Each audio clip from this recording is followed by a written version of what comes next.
Kita akan teruskan dengan kisah-kisah anda dalam MJ12 dan berikut ini adalah kisah yang diketengakan oleh pendengar kita.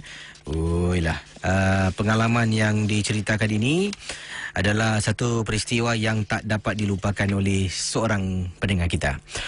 Dan saudara, mengikut kiriman email yang ada di hadapan saya ni, namanya nama ringkas digunakan Seri. Kata Seri, ini peristiwa apabila beliau ingin sangat-sangat berjumpa dengan arwah ibunya. Mengikut pengalaman Seri, beliau dengan suaminya bukan orang Singapura lah.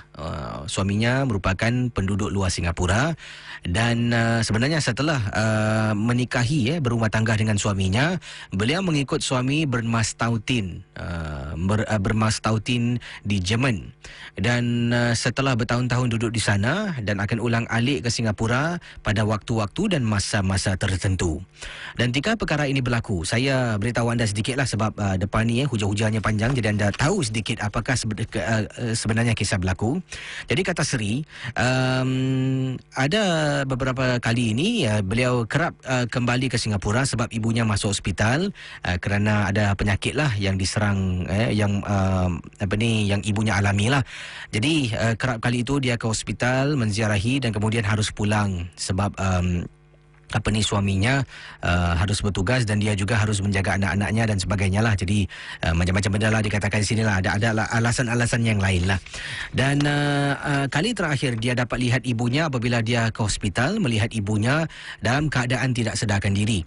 Dan dia terpaksa pulang ke rumahnya pada ketika itu sebab ada urusan sesuatu yang berlaku di rumahnya yang harus dilaksanakan.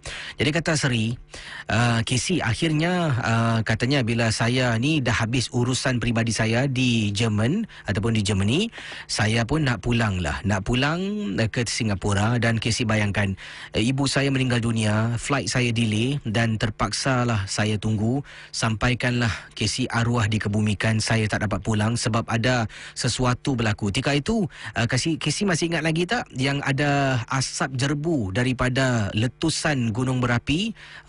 Jadi lapangan terbang semua ditutup. Jadi saya ni terkandas tak boleh menziarahi ibu saya ketika itu. Dan inilah peristiwa yang cukup menyedihkan, sampai dikebumikan tak dapat lihat, tak dapat cium ibu buat kali terakhir. Jadi kata Seri, beliau telah pun berjumpa dengan seorang medium, bukan bomo ini medium di Germany. Di Jerman lah. Jadi mungkin Tok Bomo Jerman lah dia jumpa. Jadi dia katakan yang dia nak jumpa ibunya buat kali terakhir, boleh tak orang ni bantu? Dia dah tak tahu nak buat apa sebab dia rasa sedih sangat-sangat. Jadi inilah kisah yang ingin saya sampaikan dalam rancangan Misteri Jam 12. Teman-teman, ingat setiap kisah hanya satu hiburan. Kisah-kisah yang anda dengar merupakan Misteri Jam 12. Tidak ada sebarang bukti yang boleh mengesahkan kebenarannya.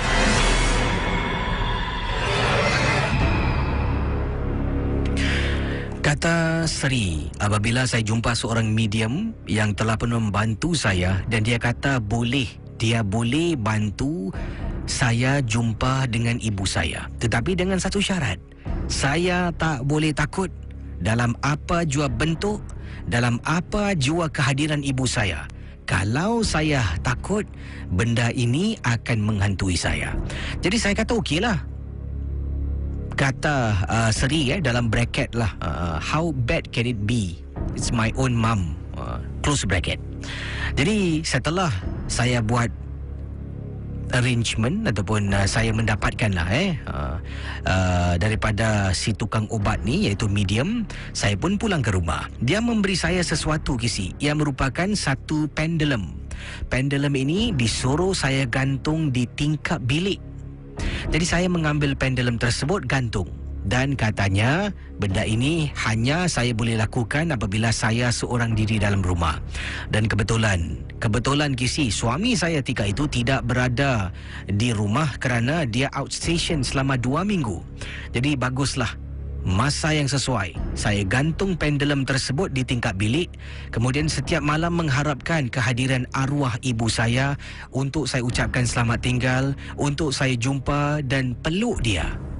Dan dipendekkan cerita, pada satu malam sedang saya baring atas katil, Benda yang menakutkan Casey berlaku. Pada mulanya angin tiup sejuk masuk ke dalam bilik saya. Memang Casey sejuk sangat.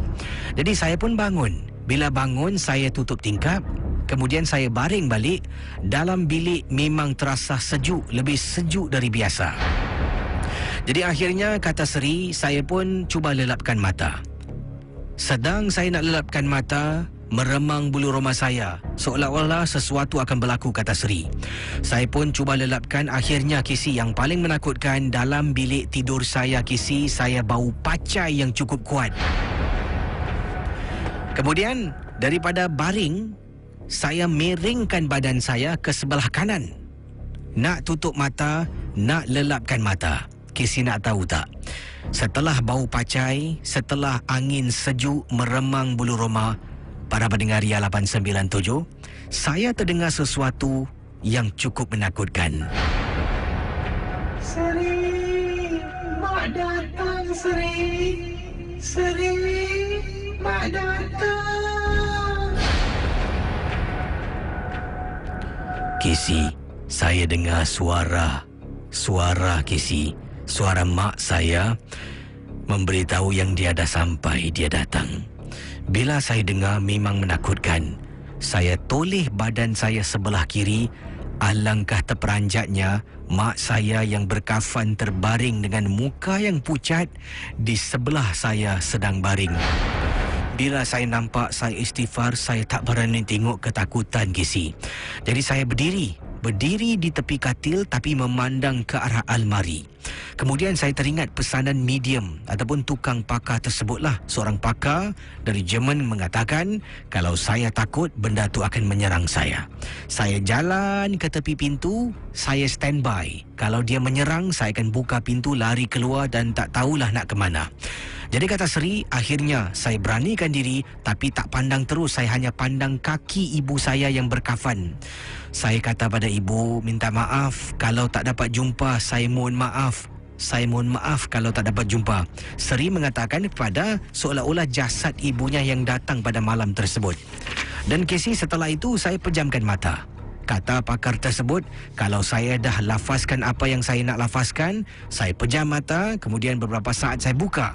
Bila saya pejam, saya buka mata saya, seolah-olah jasad ibu dalam berkafan hilang dari atas katil saya.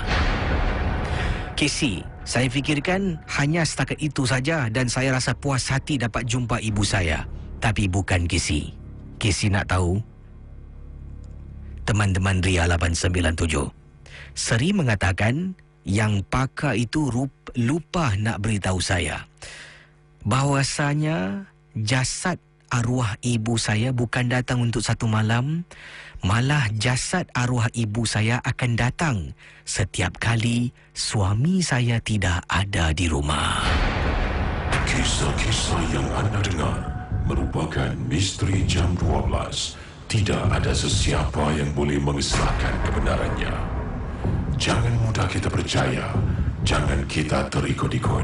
Ingatlah, MJ12 hanya satu hiburan.